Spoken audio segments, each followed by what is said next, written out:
Hey guys, welcome back to the Snapper Chronicles. Today we're coming back at you with another Ratchet video. Okay, this Ratchet today is a 3/8 model of a company called Power Torque. And before we jump into this, if you find these videos on my channel at all helpful or entertaining, could you please give me a like and also subscribe to this channel.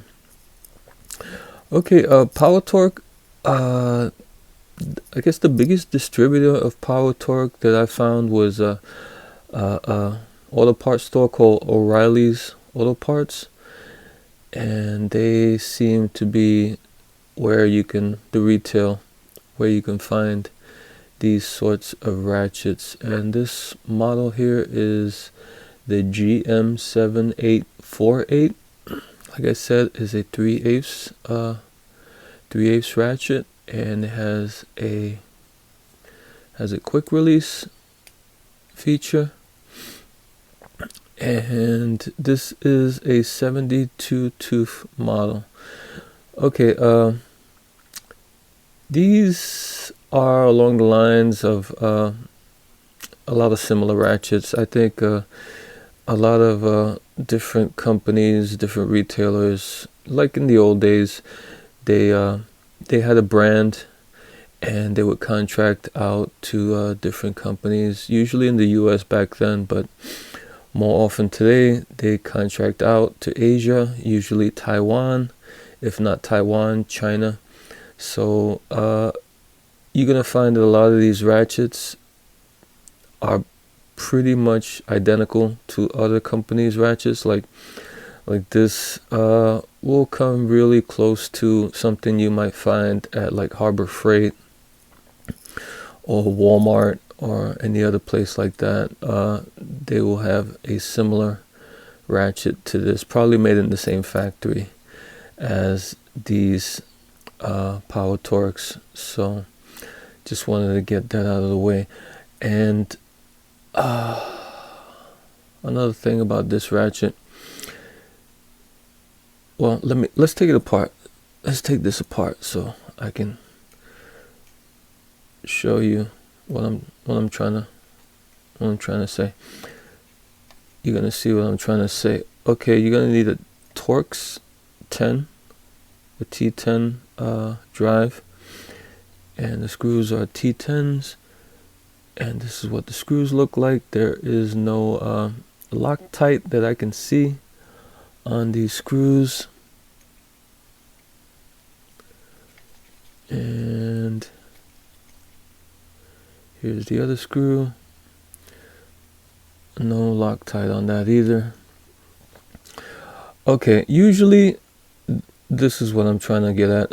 Usually ratchets like this have 3 screws.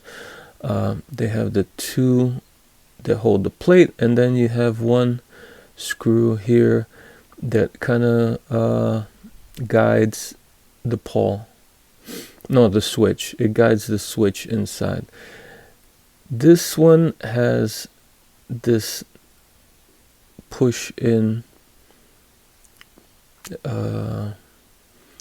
retainer is off the top of my head, that's what I can call it. And what I did is, instead of usually a screw there where you can unscrew, you're gonna have to get something to wedge it out. And this is a tool that I made, one of my favorite tools actually. It's a little chisel screwdriver. I have an old Stanley screwdriver, and it wasn't too good, the tip, so I ground it down to a sharp edge, and I've used this to do a lot of stuff. It's a good scraper, good light chisel, so this comes in handy a lot. So you're gonna need something like this to get this pin out, and this pin is barbed. Let me see if I can get that to focus there. It's barbed, and you're thinking, okay, well, this pin is metal, it's barbed, what is this anchoring into? It's not screwed. Those ain't threads, those are barbs. This ain't threaded. And so what does that anchor into? Let's take out the plate. Unfortunately, before we look at the plate, let's push the switch out.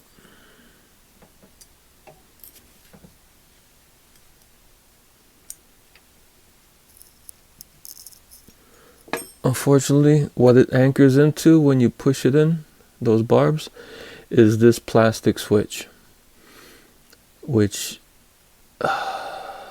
on a ratchet,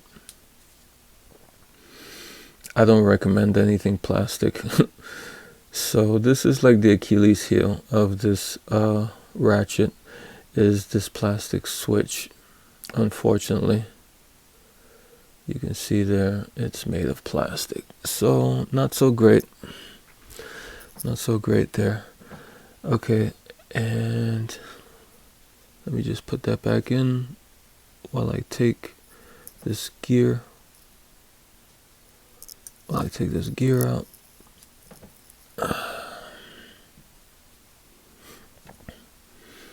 Okay, here's the gear. This is 72 teeth. A 72 teeth gear. It didn't come with the washer that usually you find in a lot of these 72 teeth ratchets.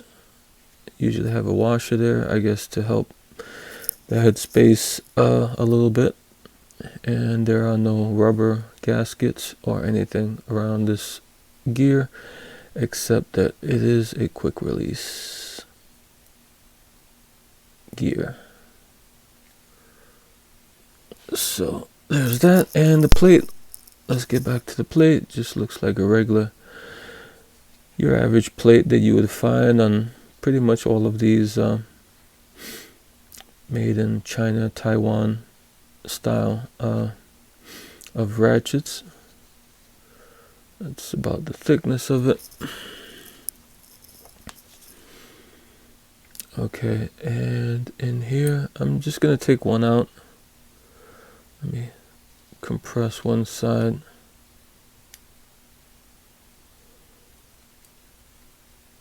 And just grab one of these paws. And I'll put the gear in just to hold that a little bit better so it won't fly out.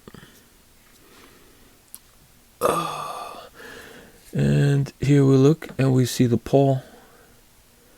There are 3 teeth or 4 teeth. 1, 2, 3, 4. Yeah, 4 teeth on this paw, and it has a little protrusion at the bottom here, right there, and that fits inside of the hole. There's like a little cut out hole at the bottom, not all the way through, but there's a little cut out there. So this fits in there, that protrusion, and stabilizes the paw. The paw has a I on it, or a minus, and the one on the right has a plus. I guess so you can tell which one is which. And this is the spring. It's a coil spring. It's kind of a cone spring. It's smaller on one end than the other end. And here we see how it works inside the ratchet.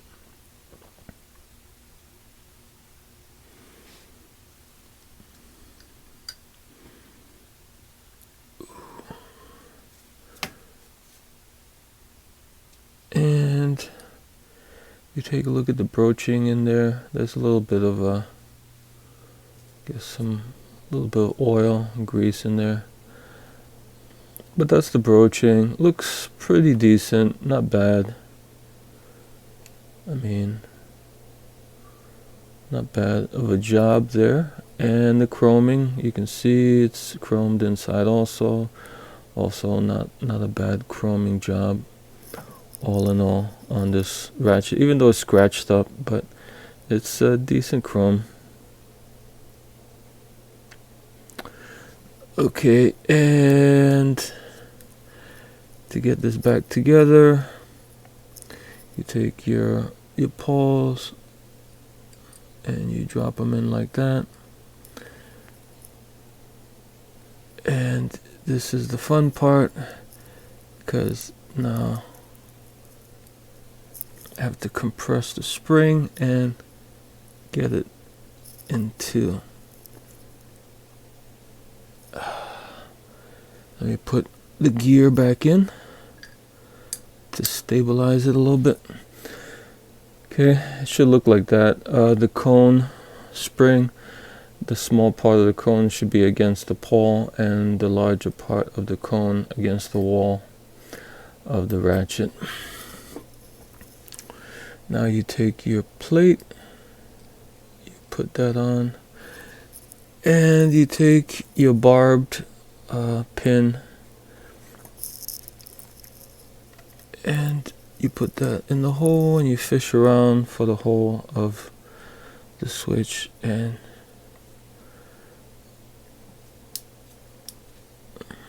you press that in. Now you take your screws and your T10 driver and you put the screws in. As always, I recommend not too much torque on these screws because they're not the greatest quality screws, most likely, and you might strip them. So if you want to put a little Loctite on the threads before you do this, I would recommend that. And you see if it's ratcheting. Yep, it's ratcheting. So yeah, this is just a look at power torque ratchets. It's your basic made in Taiwan ratchet that you would find at, like I said, at a bunch of other retailers. Pretty much the same ratchet. I see that Harbor Freight recently is moving, or some of their models, like their basic model, like this one, I've seen it went from saying made in Taiwan to made in China, and just by looking at it and feeling it, I can tell the difference, that the quality is not as good on those ratchets. This, I believe this is made in Taiwan from the look of it. Once in a while they'll come out and they'll have these ratchets with these plastic switches, and I don't know why they do that. It saves maybe like 5 cents or less to have a metal switch as opposed to a plastic switch. I don't know why they would try to save a few pennies to put a plastic switch on a ratchet instead of a metal one. Companies have done that throughout the years. Who was doing that? Craftsman was doing that towards the end. They were towards their USA end. They were putting plastic switches and plastic quick release buttons on their ratchets. I don't think that went well for them, but they were on a slope anyway, going down, so that was just one more thing in their tool line that didn't really help them all that much. But yeah, as you can see here, plastic, not a good idea. All in all, basically this is the same as any one of those ratchets that you find, like I say, at Walmart or Harbor Freight or any other tool place, where they have these 72 teeth ratchet.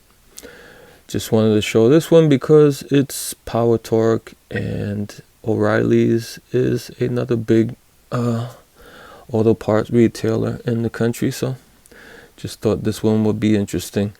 Okay guys, until next time.